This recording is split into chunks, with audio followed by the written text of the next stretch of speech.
Our biggest mentors and supporters have tended to be just folks within the local Seattle music scene. It's a really awesome place for music, I think, in part because nobody ever leaves their home because the weather's horrible, and there's a lot of houses. So there are fantastic singer-songwriters that I'm big fans of, like Damien Jurado and David Bazan in Seattle. But we also draw a lot of our motivation from kind of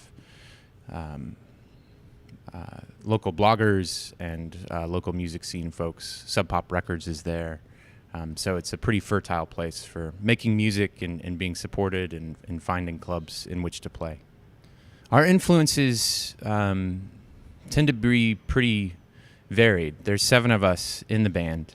I'm the lead vocalist, so I really appreciate kind of strong melody and contemplative lyrics, and a lot of these singer-songwriters that have been a part of the Seattle music scene, like Damien Jurado and David Bazan. But a lot of our music also comes from kind of worldly folk traditions. A couple of our members grew up in places like France and the Middle East. And so it seems like we have 15 instruments on stage at any given time, and we really try to integrate that as much as possible. We started out as a trio, just making music in the basement of a North Seattle suburb, and we, because of our interest in really integrating as much of kind of a variety of folk traditions as we were interested in doing, we just kept adding instruments. And so we knew the Anderson brothers, who played strings, and we knew a trumpet player, and pretty much just kept adding instruments until we couldn't fit anybody else on stage.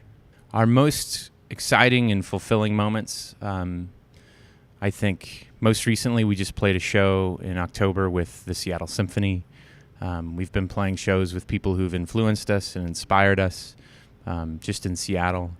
We're playing the Sasquatch Music Festival in May, and we're playing the main stage at the Gorge in George, Washington, which is one of those places that a number of us have dreamed of being for a long time. So, yeah, there's been a lot of stuff that we've just been really excited that we've even had the opportunity to take advantage of. Social media has been pretty instrumental in helping us get the word out. We started in about 2006, and most of our shows, I think people showed up because of what we were able to put together on Facebook.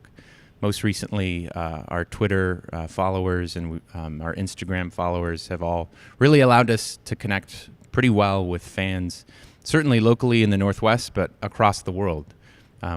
It's always fantastic when you can get emails or online music orders from another part of the globe, and a lot of that is just a product of what we're able to do and how we're able to connect via social media. My advice for artists just starting out is, first and foremost, make good music.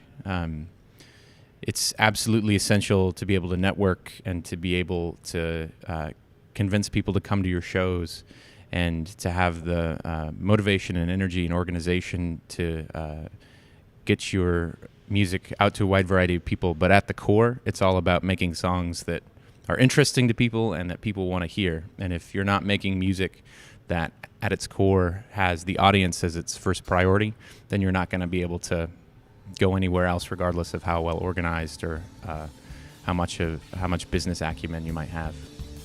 I'm Matt from Hey Marseilles, and I'm with the GRAMMYs at South by Southwest.